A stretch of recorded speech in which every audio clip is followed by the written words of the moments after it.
Good afternoon. Welcome to our debate this afternoon, Steering Humanity Through Artificial Intelligence and Climate Risk. Thank you for battling with the traffic and the weather and the Christmas shoppers to be with us this afternoon. So this is an event hosted by the Norwich Friends of the Earth group. My name is Sarah Burston. I'm your chair for this afternoon. I'm one of the committee members of the group. We're a very small group and we run these kinds of events throughout the year, but there's some more information outside on some of the round tables if you're interested. And it's great to see so many of you here. Thank you.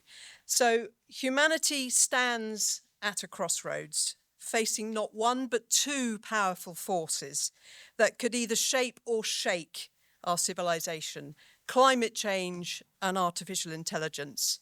One, you could argue, is a slow-burning planetary emergency. The other, a very fast-moving technological revolution. Both bring risk. Both demand a response.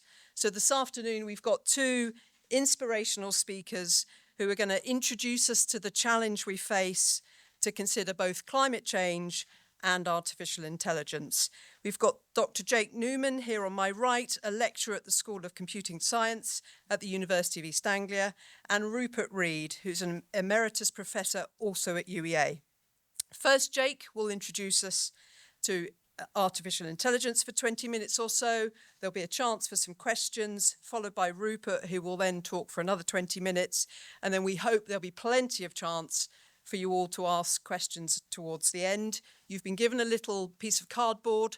Please feel free, if something occurs to you, to jot down a question, pass it towards the end of the row, and I'll try and do my best to capture as many questions as we can as we go.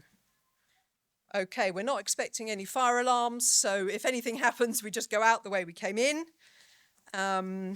So without any further ado, may I introduce Dr. Jake Newman, who's a lecturer at the School of Computing Science, who specialises in algorithms and applications of neural networks. Jake's research interests span a wide range of applications involving AI. His main research focus is a collaboration with the Norfolk and Norwich Hospital to develop a medical device and AI algorithms for diagnosing vertigo. He also works with colleagues in the School of Psychology who use AI to study how infants learn. Please join me in welcoming Jake.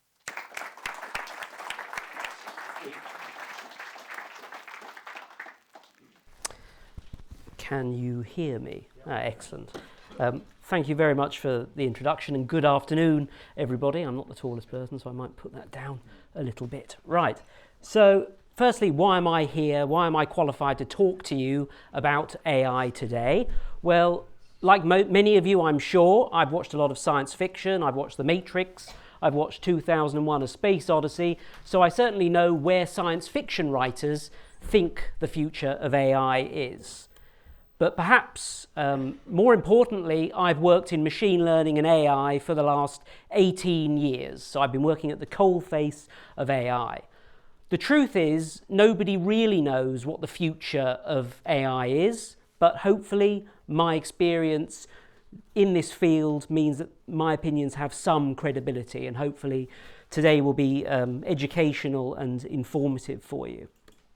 So I'm sure we've all come across examples of AI in our daily lives. One example might be a smart doorbell that can detect when a package has been delivered to your door, or perhaps it can track cars moving past your house or whatever. That's just one example of AI. As Sarah mentioned, my own research at the University of East Anglia is using AI algorithms to detect abnormal eye movements that could indicate somebody is suffering from vertigo, which is a really unpleasant form of dizziness. And very relevant to today, AI is also used in climate science for things like predicting short-term weather patterns, also for predicting things like tsunamis and tornadoes. And longer term, longer scale than that, it's also used for predicting how carbon emissions will change over time, depending on various mitigation strategies that we put in place. So they're all examples of AI, but I think this is possibly the most impressive example that I have personally come across, and apologies if this is deafening, but let's give it a go. Easy now, Your Majesty. Step toward the car. Officer, I am the Queen. I do not carry a driving license. Rules apply to everyone. So it's arguably amusing. I found it amusing, but of course it is potentially a little bit distasteful as well, because obviously the Queen is no longer with us. And this sort of technology can be misused and is misused by people. But this is just another example of AI. Now, all the examples that I've just shown you are examples of what we call narrow AI. So these are tools that have been designed by people to do one specific task, and they are trained to do that task, and they can't do anything other than that task. So just as your toaster is not able to sprout legs and run away from you, these tools cannot do more than we have programmed them to do. But that isn't to take away from how impressive some of these tools are. They make our lives more efficient, they maybe help with our health, and sometimes they are mildly entertaining. So if these things don't pose a risk and they're great tools, then why are we here today talking about AI? Well, I think it's actually because of this sort of technology. So I'm just going to play this video. I'm going to tell you a joke and you tell me if it passes as a dad joke. That's awesome. Congrats on the upcoming addition to your family. And absolutely, I'd love to hear your joke. Lay it on me. All right. What do you call a giant pile of kittens? I don't know. What? A mountain. A mountain. That's perfectly hilarious. Definitely a top-tier dad joke. So this is ChatGPT, and this is really, I think, the kind of thing people think of nowadays when they hear the word AI. This kind of interaction with a computer would have been unheard of 5 years ago, but now machines are able to understand what we're saying, formulate and give a response that's sensible, and in this case, this AI is even able to laugh at the joke that this person makes.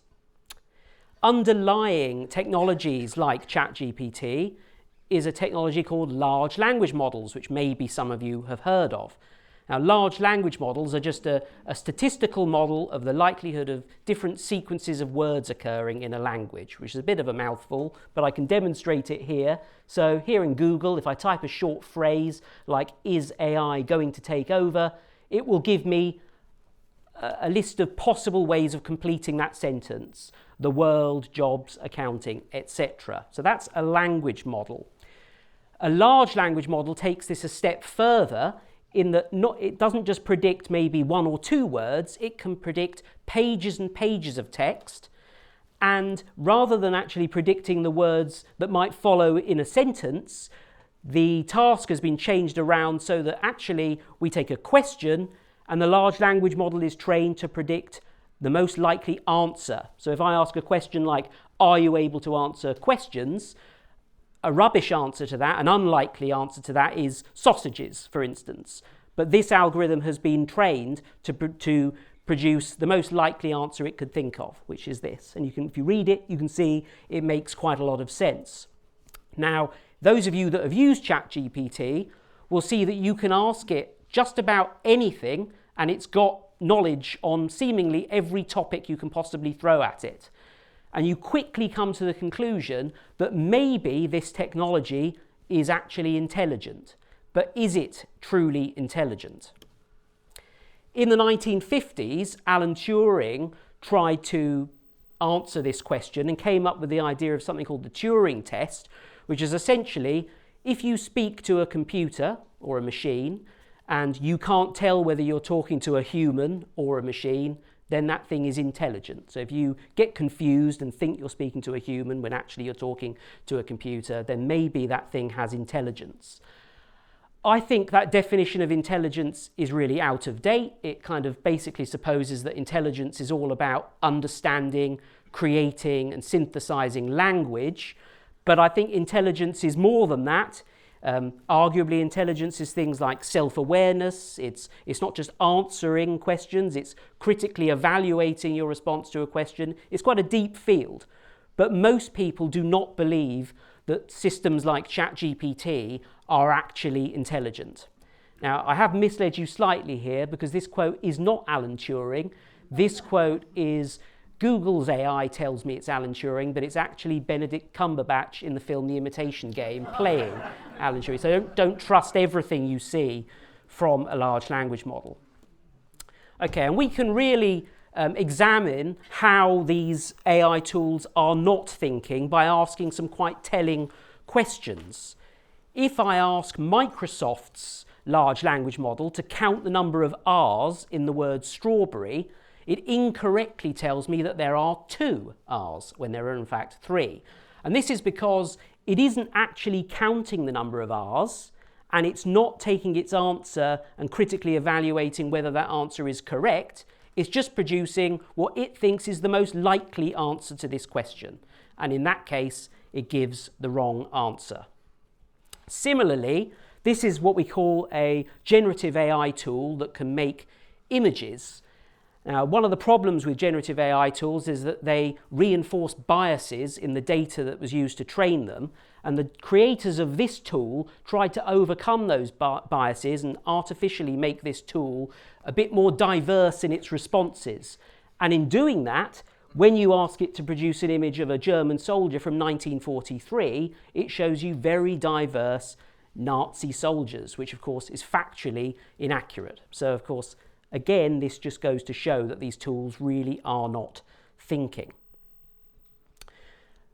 I'm really kind of being a bit horrible about these tools. I do actually think ChatGPT is a great bit of technology, but I'm going to keep going and be horrible about it. So there's also some early studies showing actually that people who rely on using ChatGPT too much, there are actually changes in their brain.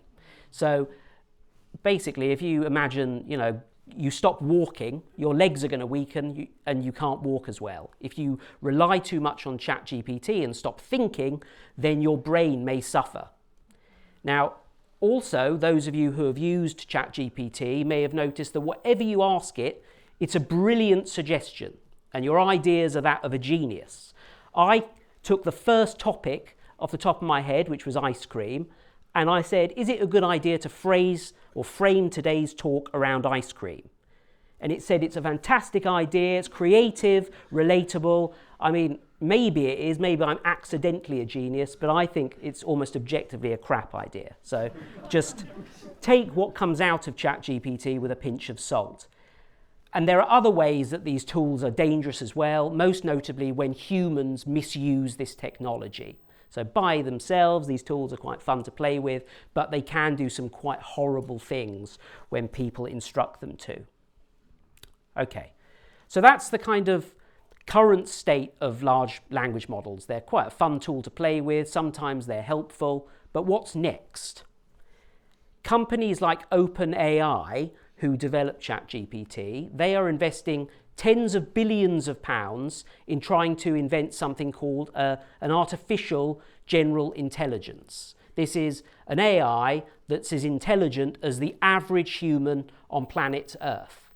So that sounds like quite a cool thing, maybe, but actually it's quite concerning. If an AI is as intelligent as I am, it's got the advantage that it's not going to get tired, it's not going to get ill, it's not going to not fancy going to work one day. So an AI could well replace me in my job. Now this is quite a thing up for debate really, but some people think that up to 99% of jobs could be displaced by AGI if this were to happen. Really quite an existential crisis for humankind. Now I should caveat that I actually don't think that there is a clear path between the technology we have now, our things like ChatGPT, and something like a true AGI. I think there are many challenges to overcome before we get to that point. And we may never get there, to be honest. But we probably should have a plan in case we do invent a general intelligence. Beyond general intelligence, there's something called super intelligence. This is more intelligent than every human that's ever lived. So this is even more concerning, actually, and we'll talk more about this in a moment. But first, I'd like to talk about one of the biggest challenges that I see that stops us from even developing a general intelligence. And to do that, I'm going to compare how humans learn with how AI learns. So a human takes about 18 years to get to a kind of average level of intelligence. We each have one brain. We will consume about 13 million calories up to the age of 18, and it costs about £200,000. And at the end of that process, you have a general intelligence that can go and specialise as they see fit. If we compare that to the last generation of ChatGPT, it took 100 days to train. So these AIs have two separate phases, a training phase where they only learn, and then a using phase where they don't do any learning anymore. That training phase took 100 days, which doesn't seem like very long, but it used 25,000 NVIDIA GPUs. These are high-end processing machines. So it's a bit like having 25,000 brains. It's really an extraordinary amount of resources. And in doing that, it actually consumed 50 gigawatt hours of energy, which is enough to power a small inhabited island for a year. So it's a lot of energy. And this is a very low estimate, but it cost about 47 million quid to do this. So it's incredibly wasteful, this approach to learning that ChatGPT is using, and it is not scalable. We can't make a system that's twice as intelligent as this just by doubling these numbers. And do we want to, really? Do we want to impact the environment and use all these resources just to create something that maybe is a little bit better at counting the number of R's in strawberry? Probably not. Okay, but let's say for a moment that we do overcome that limitation, and we even get to the point that we've created an advanced superintelligence. This is the kind of thing that's depicted in science fiction as maybe the machines enslaving the human race, as we see here in The Matrix. I will caveat this again. This is extremely unlikely that we get to this point in any of our lifetimes. I'm certain of it. I say cautiously. But anyway, yeah. So this is the doomsday scenario. But it's often depicted like this. It's perhaps more akin to this situation, actually. So a pet and their owner. And unfortunately, we're the pet in this instance. So imagine, in the morning when you go off to work, you're scraping the ice off your car, you get in your car and you drive to work.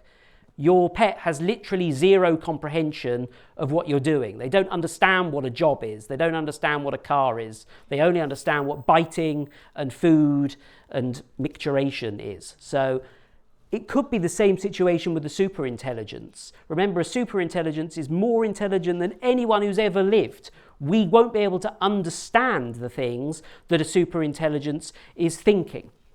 So, if we can harness a superintelligence and work alongside it, perhaps it could help us solve some of the world's greatest challenges, like global hunger and climate change and things like that.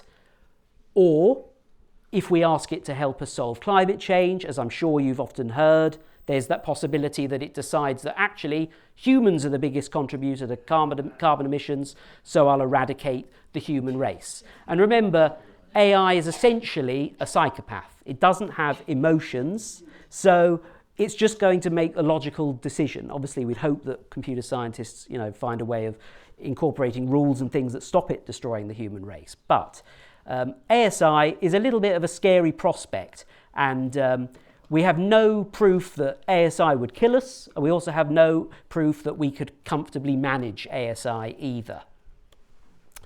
So am I alone in this quite kind of gloomy picture of what ASI and AGI could do to the world? Well, I don't think so. So we have this chap, Sam Altman. He's the CEO of OpenAI, who make ChatGPT. He said, the challenge is how we're going to manage the risks and get to enjoy the tremendous benefits. Now, unfortunately, he stands to make an extraordinary sum of money and become very famous if he successfully creates this technology. So we can't really take what he says with any seriousness. He thinks we can manage these risks anyway. Geoffrey Hinton, who's considered to be the godfather of AI, he says there's between a 10 and 20% chance that AI will lead to human extinction within 3 decades. So that's a slightly more pessimistic view about where things are headed.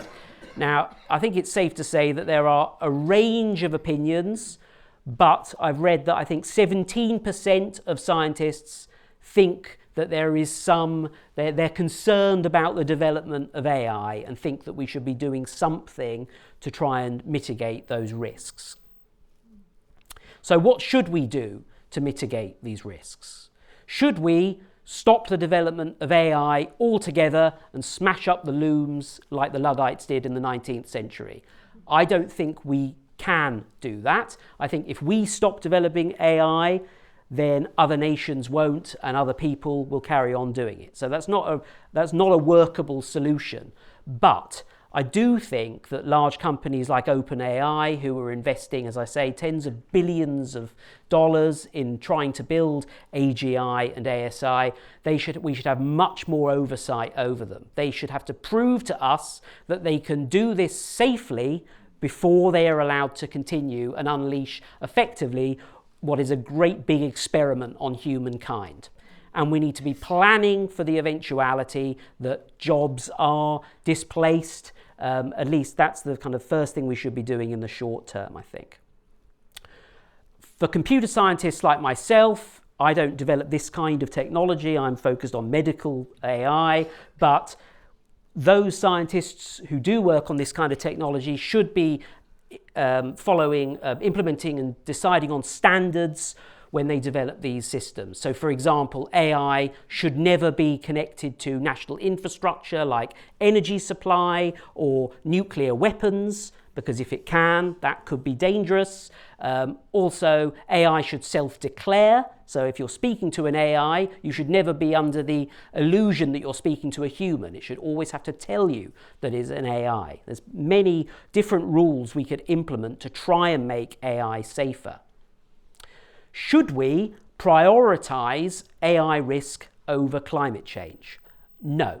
Climate change is an existential crisis too, and I think both issues require our utmost attention. I do think that in some areas we may be sleepwalking into a little bit of a disaster with AI, so we perhaps should be prioritizing AI more than we are. But that's not to take away from the risk and challenges of climate change. Okay, so I started off fairly positively, and I've kind of steered us to quite a gloomy direction. I'd like to bring things back as I wrap up now and end on a positive note. So I do think that humankind has the capability of navigating these challenges effectively. I'm a massive sci-fi geek and I love Star Trek. I'm hoping that, as is often the case, real life ends up reflecting science fiction and we end up living alongside intelligent, friendly androids like Lieutenant Commander Data. See, I told you I was a geek. But time will tell if that happens. Anyway, thank you very much for your time and for listening.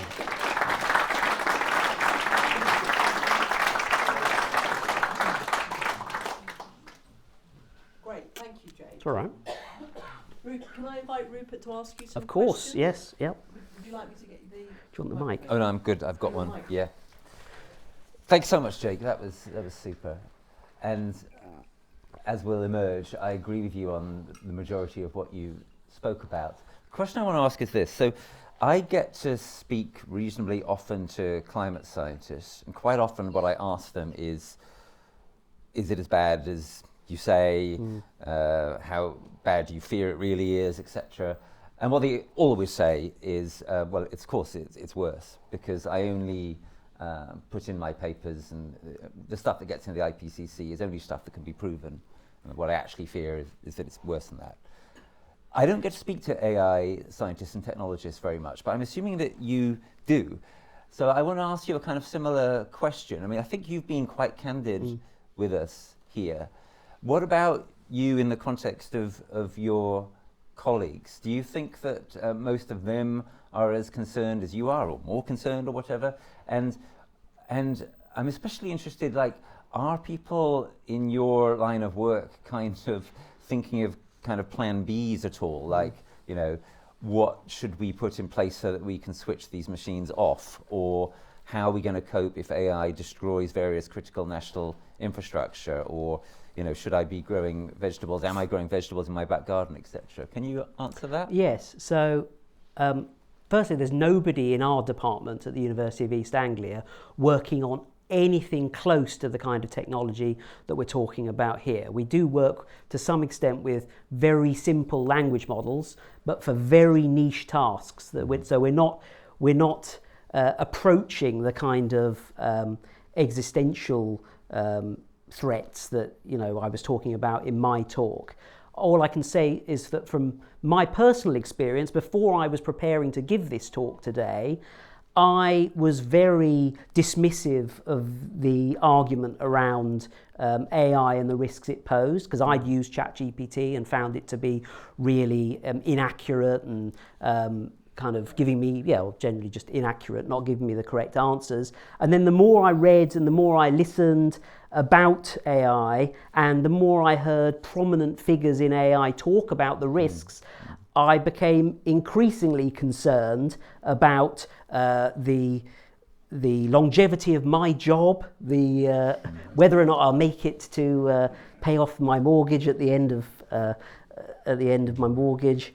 So I've got more and more concerned about it. I've forgotten the second part of your question. Sorry. Well, it's like in your case or others who've got similar concerns.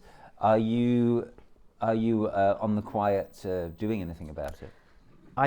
No, I don't think, it's not within my capability to do anything. And as I say, I don't know directly of any scientists working in this area. I know that there are a lot of people considering the kind of safeguards and ethical implications of developing AI, and they are doing things, like making sure that rules like, okay, AI should never have its own independent power source, so we can always turn it off, for instance. My concern with that way of attacking the problem is that, say, for example, we got to the point of developing a superintelligence. By definition, that superintelligence will have foreseen that possibility before we get to that point. So I don't see how we can outcompete a superintelligence when if we were to actually develop it. So I personally hope we never develop an artificial superintelligence.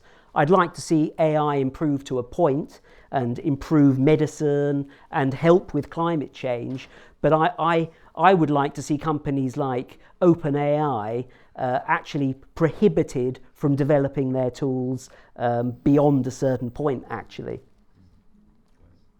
That's fine for me. Great, thank you. So we have got one question while you're all considering your own, which we've had emailed in from a lady called Teresa. Jake, why do proponents of AI consider that the benefits of AI outweigh its vast costs in terms of water and energy consumption? I think it depends on the branch of AI that you're looking at. So for people who receive cancer diagnoses more quickly and treatment and then their lives are saved, they probably think that AI is very worthwhile. But to have a video of the Queen being arrested, it is a frivolous use of energy and water.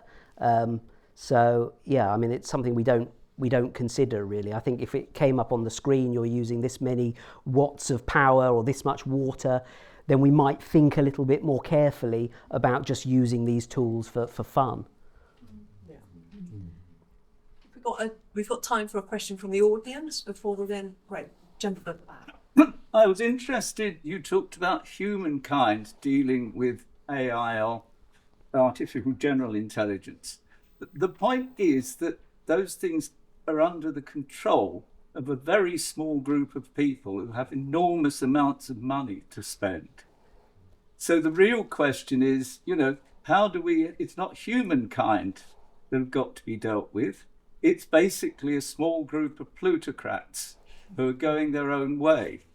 So how do you deal with that?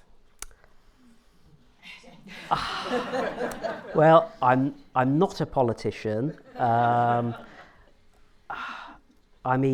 think that these large companies should be, either through law or through taxation or through fines, should just be strongly discouraged from funneling all this money and time into development. We should make it law so that they prove to us that they can do these things efficiently and safely before they are allowed to continue. But as to whether or not any political party or leader will actually make the changes necessary to slow down or stop development, I don't know. And neither of us, I think, have the capability of influencing those people you're talking about.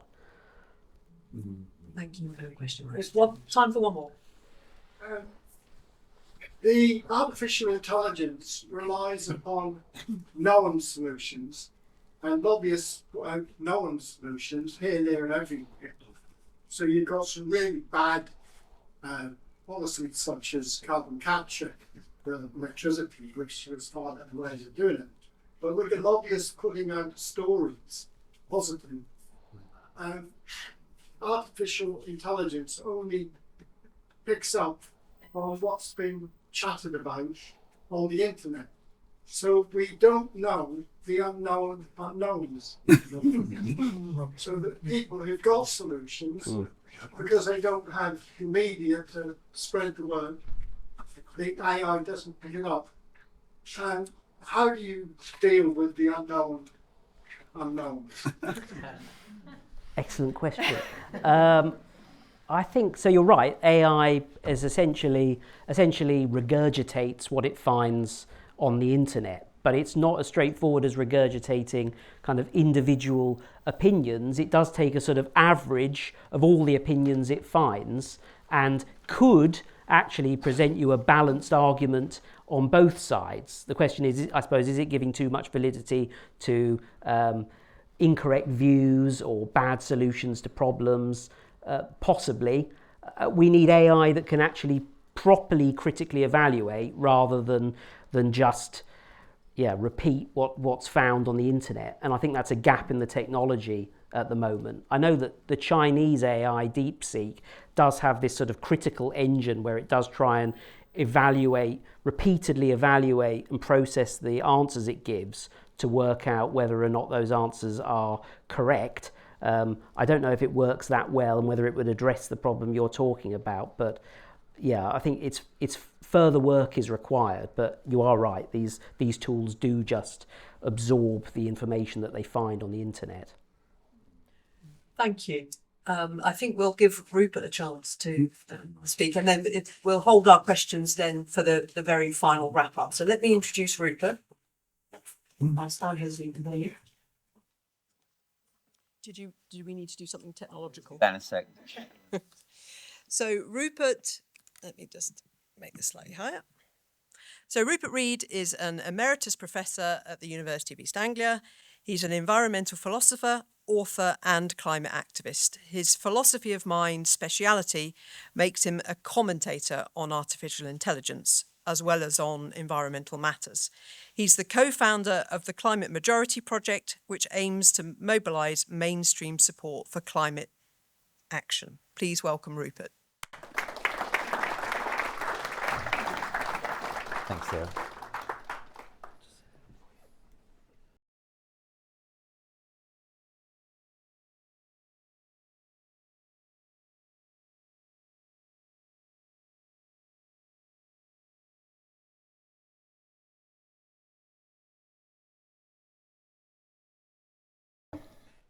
Hi everyone, here's my talk.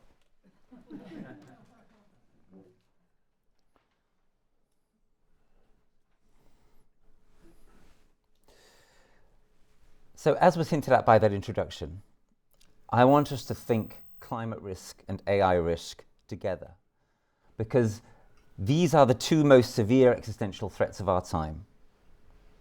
As I'll explain later, they have the same basic structure. Furthermore, they mutually reinforce, interacting in ways that are essential to understanding the threats they pose. And in the end, they really pose one gigantic combined threat to us.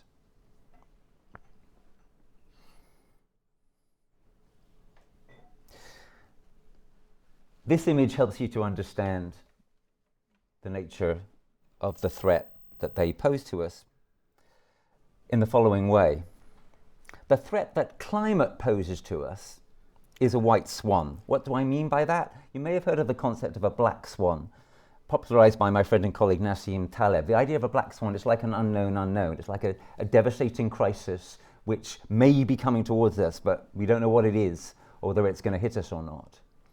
And we have to try to prepare for such crises, and it's very difficult. And that's what's actually presented to us by the AI crisis, because we just don't know what's coming. The thing about the climate crisis is we kind of do know. It's staring us in the face. We don't know it in its specifics, but in broad outlines, we know that climate breakdown is going to take us unless we do something extraordinary. It's a white swan threat. It's right there in front of us.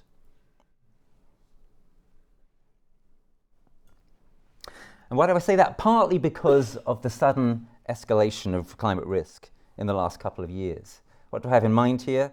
Well, let's start with the awful fact that climate politics are headed in the wrong direction with the rise of right-wing so-called populism. This trend of denial and delay is fundamentally about selfishness more than about stupidity, as I'll explain. And at the same time as that's happening, the actual climate situation is worsening dramatically. That's the reality. Temperatures have leapt up over the last couple of years. The safe limit for average global overheat is being breached in real time. Don't take my word for that, though. Here is a top world expert on it. This is Johan Rockstrom, who says, a rise of 1.5 degrees C, 1.5 degrees of average global overheat, is not an arbitrary number, it's not a political number, it is a planetary boundary. So the world's leading climate scientists are saying to us, we must not go over 1.5 degrees C of average global overheat. You don't necessarily need to understand exactly why they think that. You do need to understand that that is what they think, and that they have very good reason to think it. That is the boundary, and I'm afraid to say that we are rupturing it. This is from the newspaper just a few weeks ago. Even the UN Secretary General is now saying, we are going to miss the 1.5 degree C target. We are going to go over it. But if you do want to understand slightly more precisely what's going on with the climate and why we're under so much threat, then this graph might be helpful. This should be a lot better known because it does help to explain quite clearly our predicament. So if you start at the bottom there, in 2003, about 20 years ago, the Earth's energy imbalance, that's the amount of heat that's being added to the atmosphere every second, right? The Earth's energy imbalance added to the atmosphere by those greenhouse gases trapping the heat within it was running at about 3 Hiroshimas per second. Of course, that's quite a lot of heat, right? When the Hiroshima bomb exploded, it was briefly hotter than the temperature of the sun. 20 years ago, we were adding 3 lots of that much heat to the atmosphere every second. So already we're in quite a lot of trouble.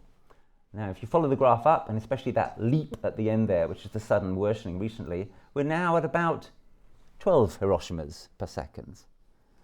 So people sometimes say climate breakdown, the trouble is humans are not very good at dealing with it because it's happening so slowly. It's not actually happening that slowly. This tragic crisis hasn't got like 5% worse in the last 20 years, hasn't got 50% worse, hasn't even got twice as bad. It's got 4 times as bad in the last 20 years. 4 times as much energy is now being trapped in the atmosphere by those greenhouse gases as was the case 20 odd years ago. And at the same moment as this is another reason why we're in so much trouble. At the same moment as the overall climate situation has suddenly deteriorated, AI has exploded. This is, to put it mildly, very bad timing. But to understand more about why, let's dive a little deeper into how I see artificial intelligence. So, putting my philosopher hat on for a second, I want to agree with Jake in reassuring you a little about what we don't need to worry about as much as some people are worrying about it.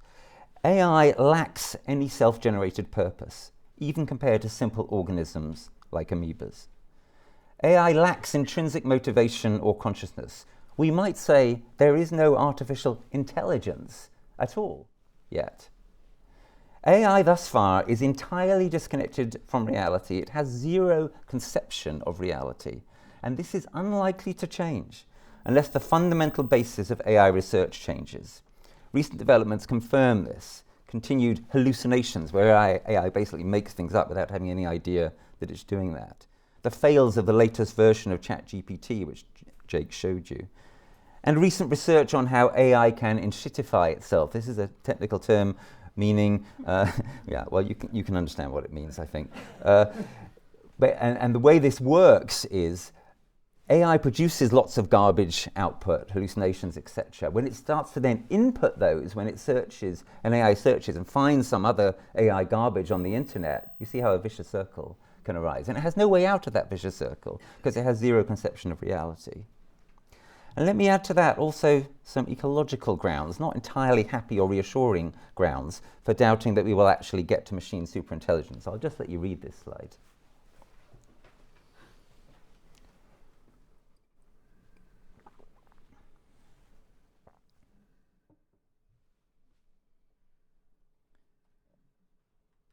Basically, for a number of reasons, AI is unbelievably bad news, ecologically, environmentally, climate-wise. If we let it rip, civilization is definitely going to collapse. And if civilization collapses, there will be no superintelligence, right? Okay, so to try to summarize what I've been saying here, there are underhyped risks in relation to AI and overhyped risks. The main overhyped risk is, I think, the risk of a Terminator superintelligence type situation. But there are multiple underhyped risks, including, as we heard in the Q&A just now, the risk that AI will make the rich and powerful even more rich and powerful, the risk of artificially created pandemics, the risk of deep fakes. Jake showed you this kind of cute image of the Queen being arrested. There are very, very sinister uses to which deepfakes can be put, and they already are being put. Even already now, there was an attempt just after the recent Irish presidential election to fool people into thinking that the elected president was basically saying, oh, I wasn't really elected, etc. And it worked for a while. Proper journalists and broadcasters were fooled. That is going to get worse and worse. Severe erosion of human relationships. What do I mean? Probably more and more people are going to relate to AIs more than to other human beings. This is going to be very, very bad for society, and appalling new weapon systems, of which more in a second. And that's on top of the dire ecological and climate consequences I just outlined. So now let me talk about how the structure of these two tragedies is similar. What one must understand in relation to climate is the collective action problem. It's actually a collective action tragedy at its heart. And it's basically this. Everyone has incentives, short-term selfish incentives, to burn fossil fuels. Right? It makes life more convenient in all sorts of ways. But if we all do it, then we all suffer. Right? This is why the climate crisis will not be solved, why it's so much more than a problem. Right? Because the fundamental structure of it makes it unbelievably difficult to solve. And that's what right-wing populists seize on and exploit further. They basically say to people, don't worry about it too much. Just keep on driving, and keep on doing all the things you're doing. Keep on flying. It's all fine. It doesn't matter if poor people or people in faraway countries or future people suffer. Maybe they're not going to suffer anyways. Maybe it's exaggerated, etc. They give people a reason for being selfish and short-termists, and people don't need much of an encouragement to do so, because it's the obvious thing to do. What everybody hopes, basically, in relation to climate is that everybody else is going to fix it. But let me carry on doing the bad stuff. And all of this is why strategic adaptation, which I'll explain more in a minute, is crucial. We need to be ready to adapt and cope with the impacts of climate degradation, because they are going to go on coming, and they're going to get a lot worse for a long time to come, because of this fundamental structure of the problem, which is not a problem. It's far more than that. Somewhat similarly with AI, and the way to understand it in relation to AI is this. AI is like an arms race. Individuals, political parties, corporations, nations, they're all basically thinking, well, if I don't use it, other people are going to use it, and I'm going to fall behind. And of course, selfishly, it's great, right? I can use ChatGPT, it can help me to edit a document. There are good medical uses, maybe, as we heard, for me or people that I know. So, selfishly, short-term, yeah, it's great. The global consequences, disastrous, verging towards catastrophic. This is going to be very, very difficult to deal with. Unless something extraordinary occurs, the AI dynamic of rivalry will be insoluble. Now, don't get me wrong. We should try to co-create such extraordinary occurrences. We should try to do something extraordinary, but we should not assume that we're going to succeed. Furthermore, as I hinted, literal arms races are going to result.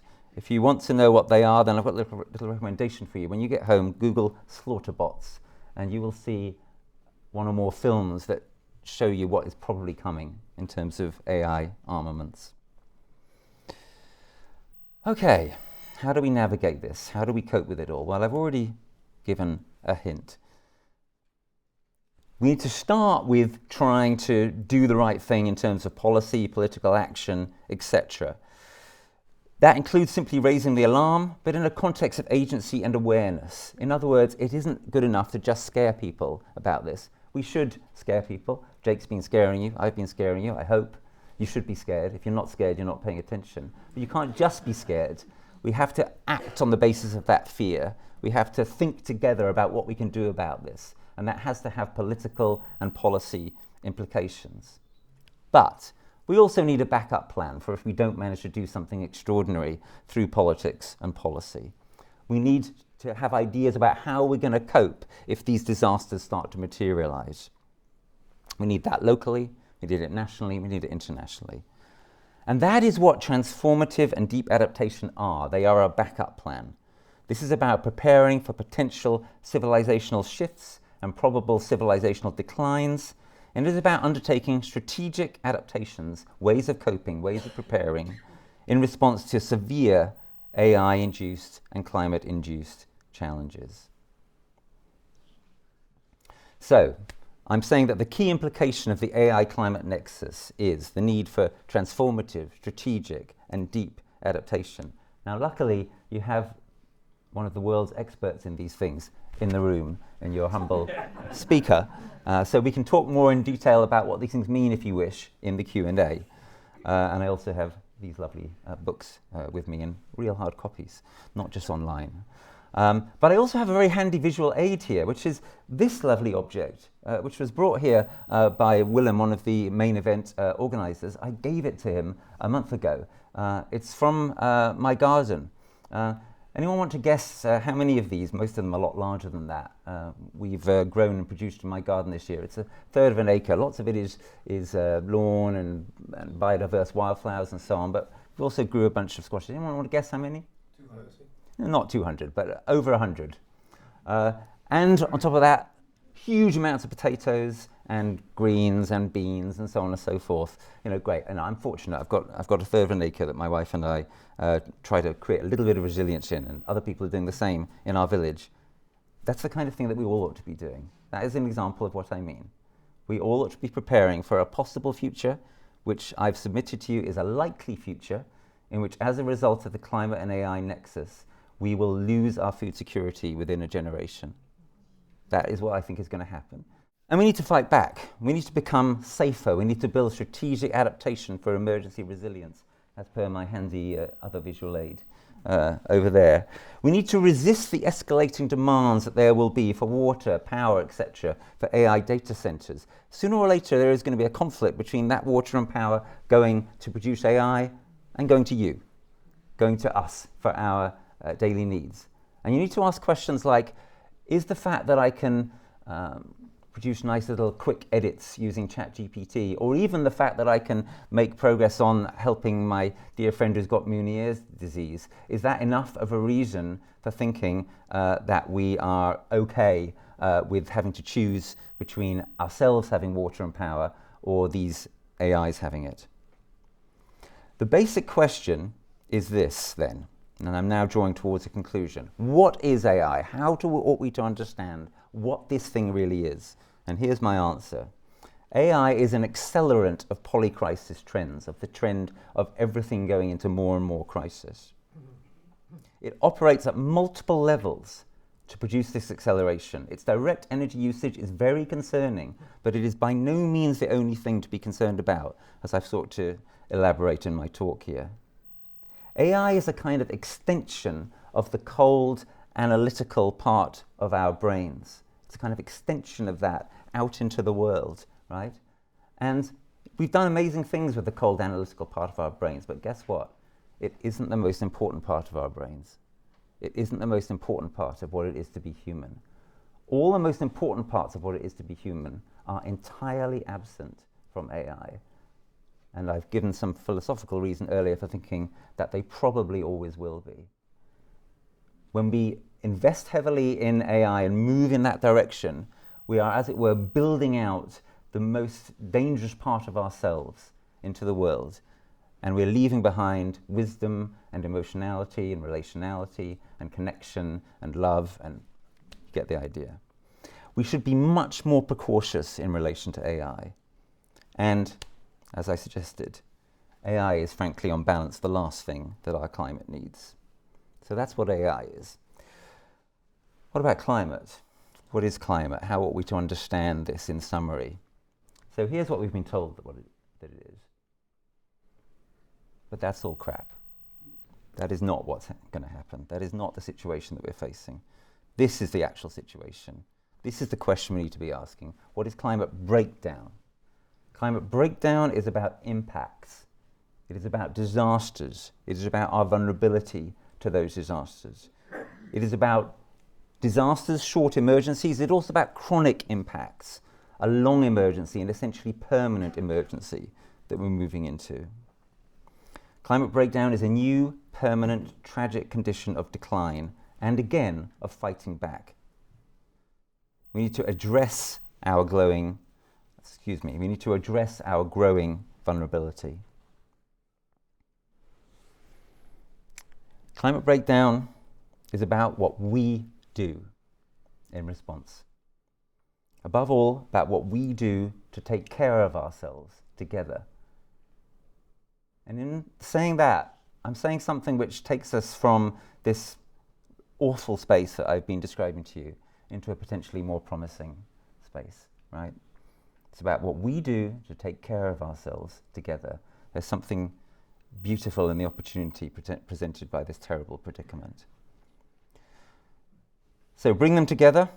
What is the climate AI existential threat? Well, here's what I think it is. And again, there's something deeply positive in the last line there. The times that come are times in which we are going to need each other. And there's something beautiful about that. I'm going to suggest that you take just a second to contemplate that and see what you feel or think about it. Maybe look around the room a little bit at other actual live people who are facing this together with you.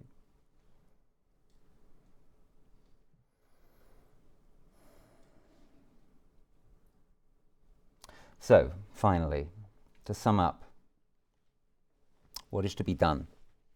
I might put it this way. Join the polycrisis response team. Join Team Human. What is to be done? Many things.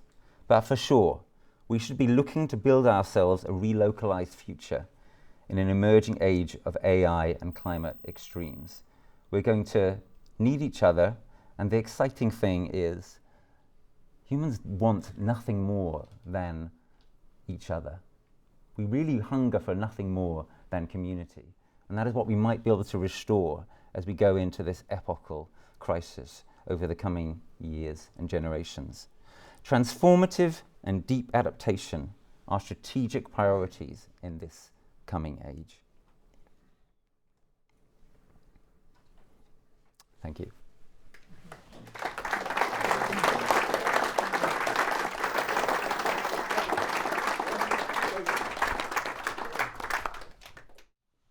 Jake, can I invite you to ask Rupert a question or two? Of course, yeah. Hopefully you can hear me. Thanks very much, Rupert. That was really interesting. So it seems that on the topic of AI, you're perhaps even more kind of sceptical about AI than I am. Do you think that there is any place for AI to develop it safely and use it to improve our lives going forward? Or would you prefer that we stopped developing AI altogether? Yeah, it's a great question. I don't really know. In a way, I think we don't have to answer the question because the chances that we will simply stop it are so infinitesimal.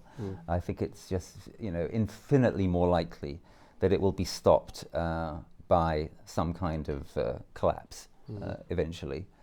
But I still think the question is kind of worth contemplating, because it's sort of about direction of travel. It's about, what ought we to be trying to do, and how ought we to kind of challenge ourselves to kind of reimagine what it is that we want, what it is that we need. So AI is going to satisfy all sorts of consumer desires in the next few years. And I hope what I've shown, building on what you showed, Jake, is that those desires that it's going to satisfy are so trivial compared to the disasters and negatives that it's highly likely to co-create. And that ought to lead us to think something like, if there is any way of pausing or even stopping AI, then that has to be taken very seriously. And if we conclude that there absolutely isn't, then yes, we have to invest very heavily into trying to make it safer. But here's the thing. My belief about what is called the alignment problem, which you'll be familiar with, but for anyone in the room who doesn't understand that term, it means how do we align AI with human interests, is that it is completely insoluble. It's completely insoluble for two related reasons. Firstly, because when AI becomes sufficiently advanced, in other words, to the place where it already is now, let alone where it's going, we already can't understand it. And secondly, because of the reasons I laid out in my little philosophical bit. Because AI is not conscious, etc., it's just impossible to align, in the sense that, if you will, there isn't anything to align us with, right? If you have like the fiction of Hal in 2001, Hal is clearly conscious. And is clearly a being of some kind, who it is in some sense kind of possible to reason with, understand, etc. You cannot do this with something which is just an incomprehensible sentence completion machine. There's nothing to align with. So I think the alignment problem is fundamentally insoluble, and for that reason I think it is in theory and in practice basically impossible to make AI safe, which is not the same thing as we can't do anything to make it a bit safer than it otherwise is going to be. I think it is disgraceful, as you implied, that people like Sam Altman basically don't really seem interested in AI safety. We ought to take AI safety as seriously as we can in the absence of an actual ability to pause or stop AI. But we ought to also not overestimate how safe we can make it. Excellent. I mean, I was going to say one more thing, which was, so what you say about alignment there, I entirely agree with. I think also that if we develop AI trying to make it align with our values, that doesn't stop other nations and other individuals from developing AI without incorporating our. And this, of course, is what I call the dynamic of rivalry, right? This is why the tragedy is so vicious, and similar structure, as I say, applies to the climate conundrum, and this is why we ought to be, very pessimistic about the prospects of really getting where we need to be.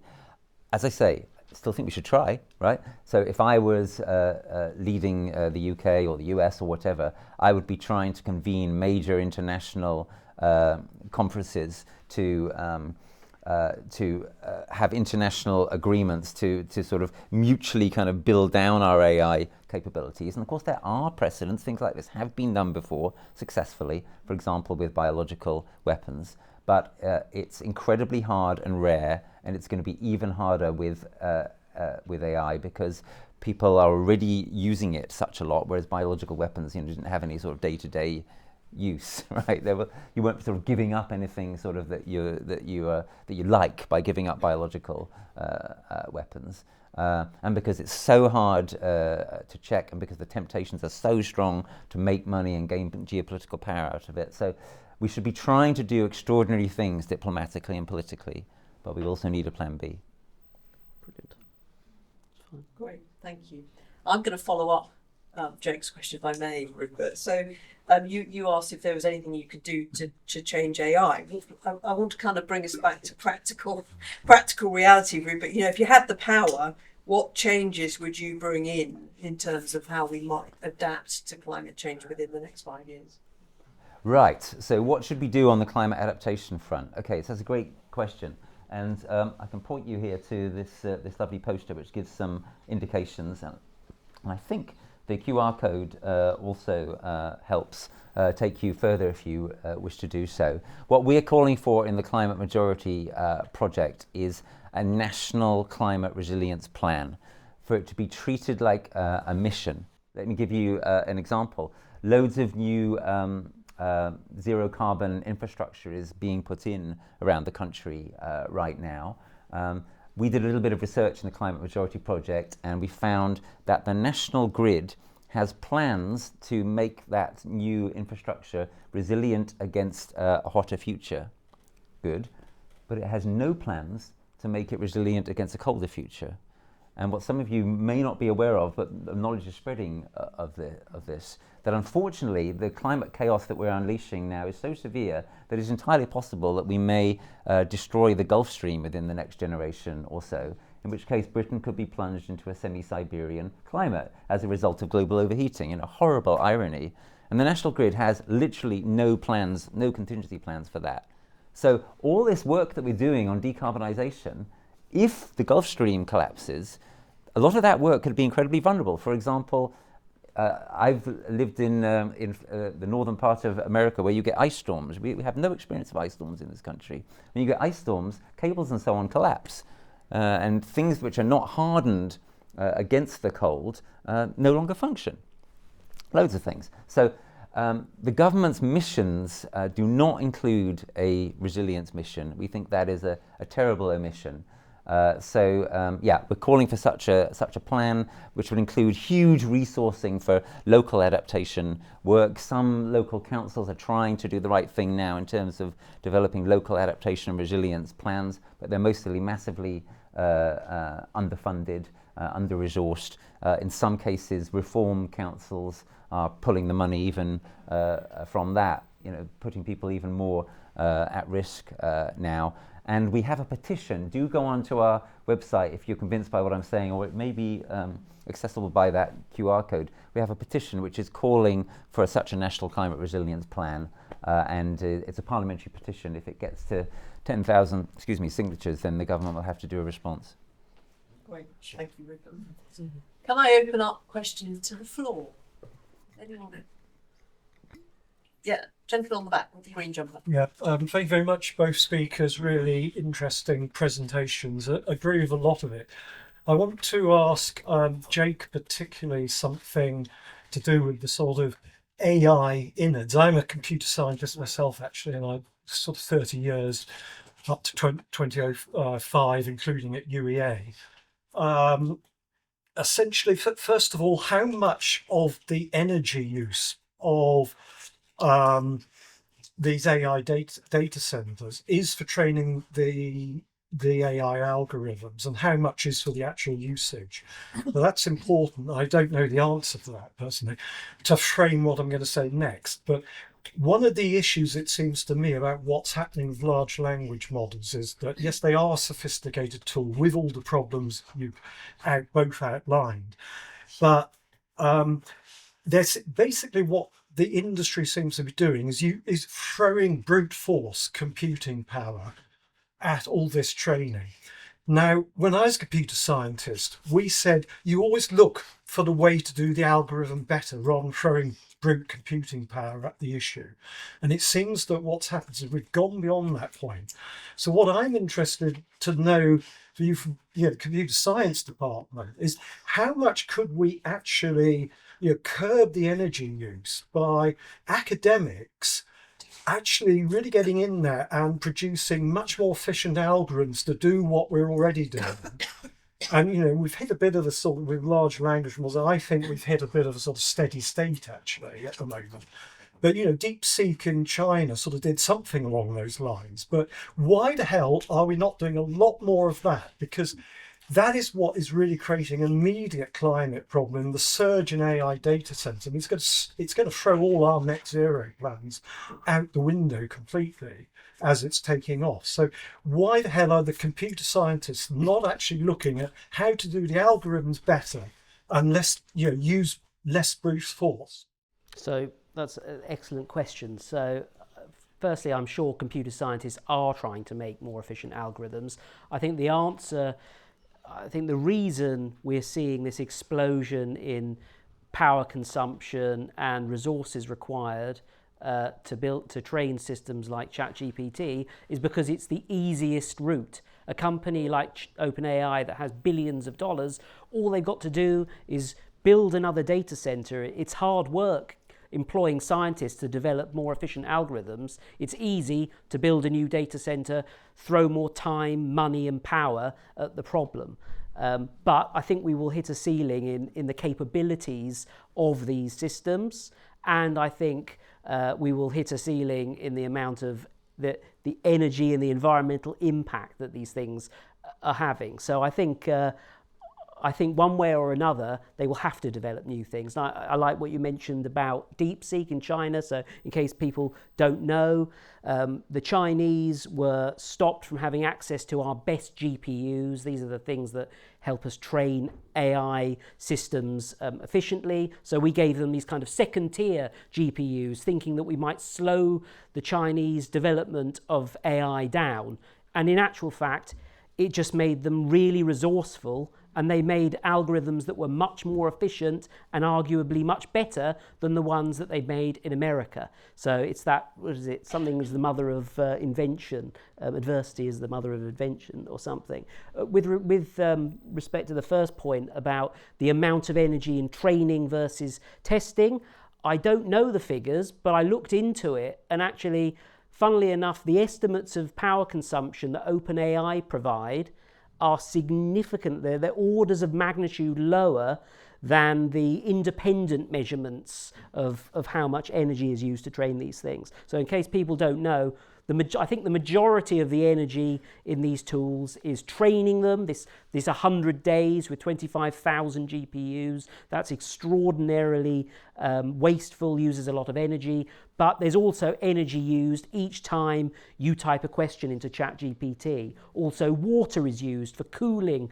the computers as well, because they're so wasteful in terms of energy, they get really hot and they need cooling down, otherwise they'd literally burst into flames. So there's a lot of waste, here.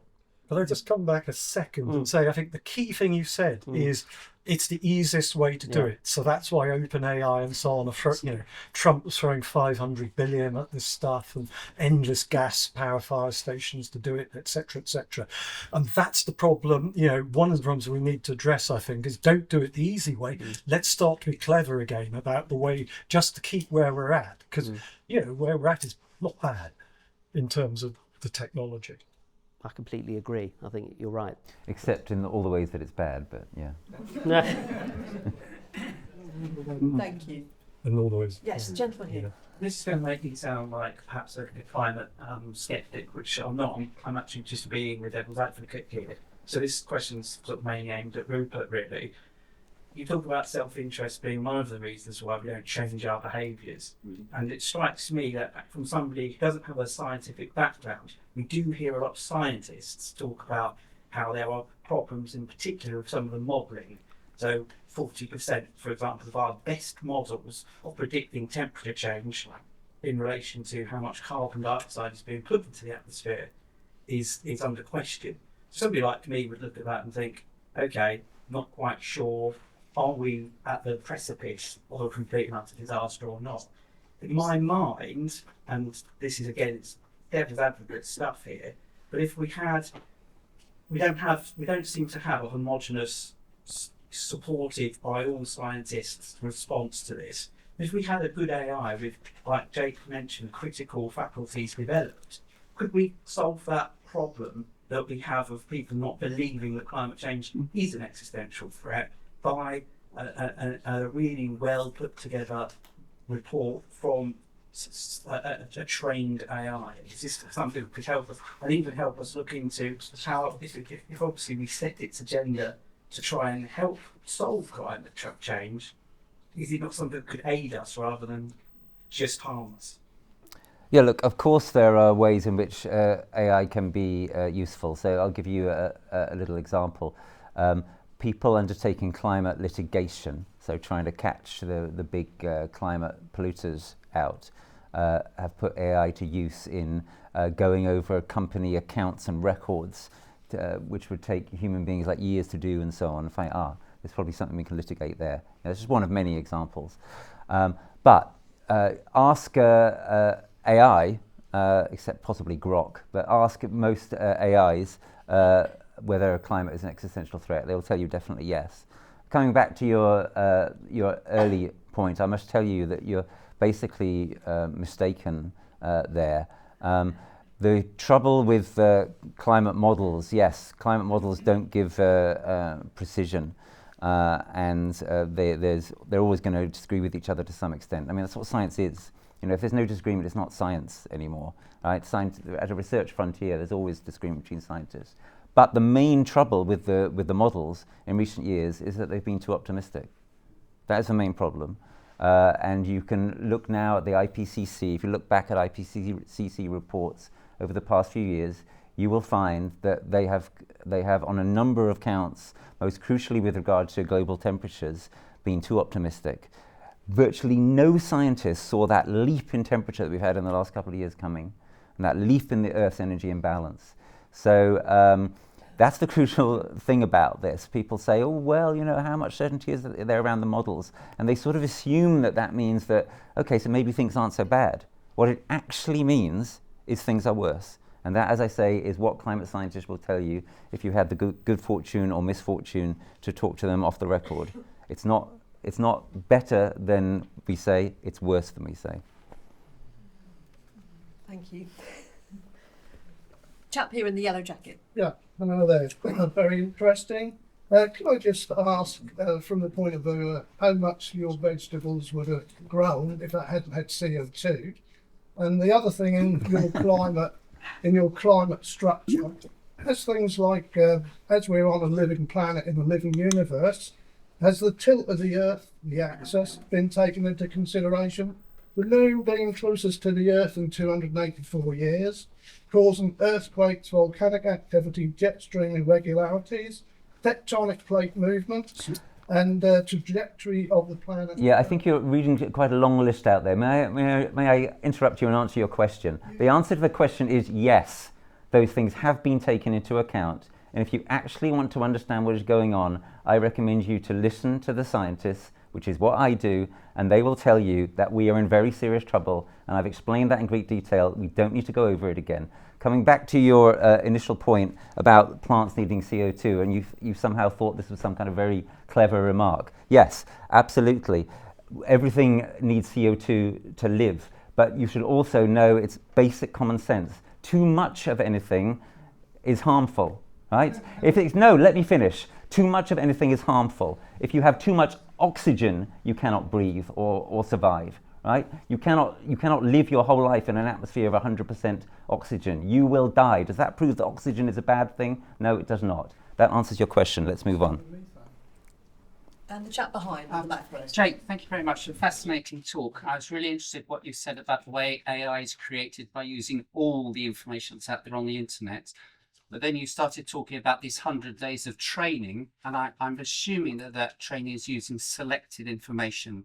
For example, if you wanted to train something spiritual truth, you might give it Catholic Encyclopedia, the Quran, things like that. How would you select that information to train AI in a particular way, particularly if you wanted a values-based AI?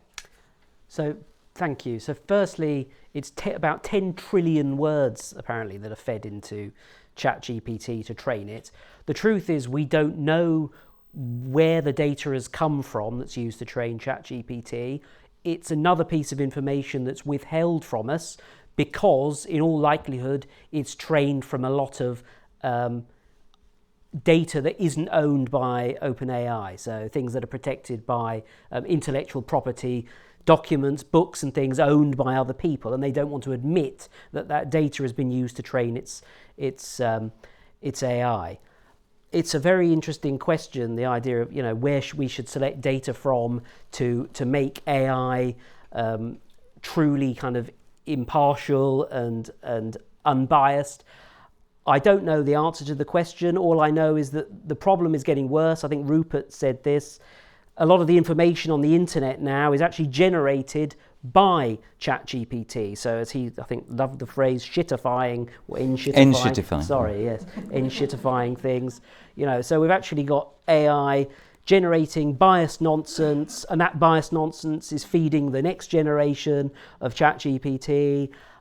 I don't know how you address it, and ultimately a lot of arguments obviously have two sides as well. So I don't know, is there an objective truth in any particular question you ask? I don't know. So I'm sorry, I can't really answer the question. From a technical point of view, if you want to train an AI to answer questions on a very niche topic, you can just hand select a few documents and things that are on that topic and feed it into the AI, and it will become a little expert in that niche area. But as for making something generally impartial and balanced, I don't know. I think we've got time for one more on this side of the room. Oh, it's gentleman in front. It's just to look around. I look around the room here. I think the majority of us have grey hair. We're actually the generation that, in a way, most subject to self-interest, because we're not going to be around when something hits, or we can at least believe that. And I mean, the generation that actually has much more self-interest in doing something aren't here. And I would really like to comment on that. Yeah. I think the real question is, I think there are two things that come from it. I mean, one is, of course, also, if you care to go and look around Parliament, you find their generation sitting there running things. Then actually, is it a question of power in the way things are?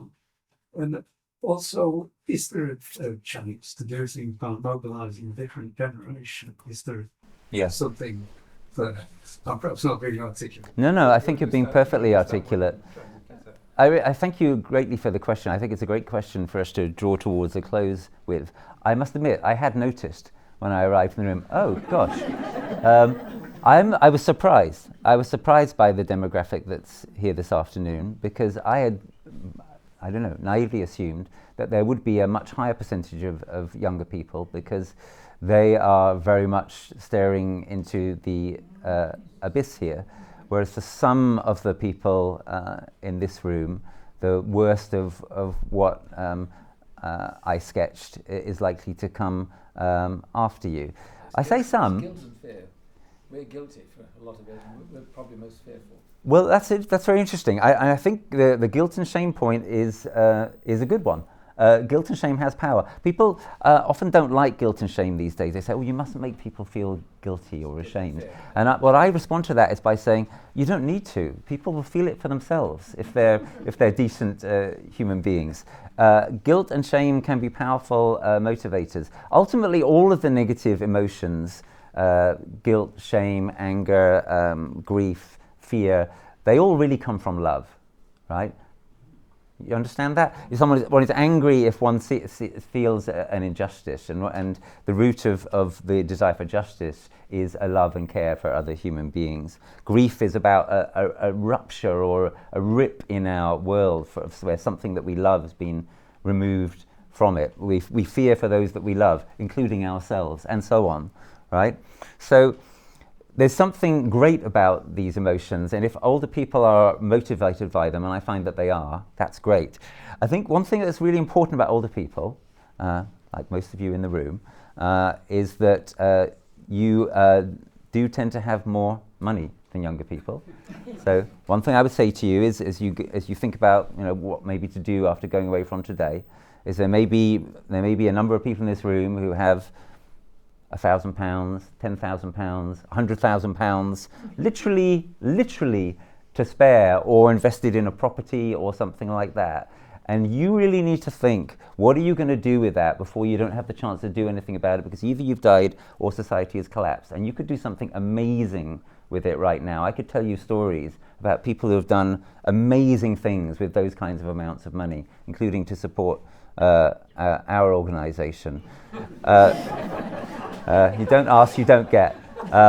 Because, you know, we're all chuckling now, but as Jake and I have been saying, this really is no laughing matter. And the last point I'd like to make is that I hope that the reason why there aren't more young people in the room is that young people are thinking about these things and acting on them and so on in different ways. I hope it's because they're doing it via the internet or whatever it might be, or on the streets. But the people who are in the room are in the room, and older people do share more of the responsibility than younger people, and older people do tend to have more power and access and money than younger people, and older people also tend to have grandchildren and nieces and nephews. And what we've been saying to you today is that the future outlook for your nieces and nephews and children and grandchildren is extremely grim unless we do something extraordinary, and can be at least a bit less grim if we start to seriously prepare. And that's what intergenerational solidarity is, right? The people who have a little bit more power, a little bit more money, who have less to lose actually, in a certain sense. You know, I would urge you to go back to one or two of those slides in the latter part of my talk and really kind of contemplate, you know, what do I feel as a result of this, and what am I going to do about it? That's actually the point of being here this afternoon. Thank you, Rupert. Jake, would you like to have a final word? Go and have a play with ChatGPT, but maybe limit the number of searches, number of times you use it, I suppose. But yeah, that's it really. Great, thank you. Let me draw a conclusion, if possible. How can I possibly summarise that fascinating couple of talks and amazing questions? Thank you, everyone, for entering into the spirit of the debate. I have to say I'm slightly scared, but equally fascinated by what I've heard this afternoon. Thank you for coming. We appreciate your time. And if we could just share our appreciation for both Jake and Rupert.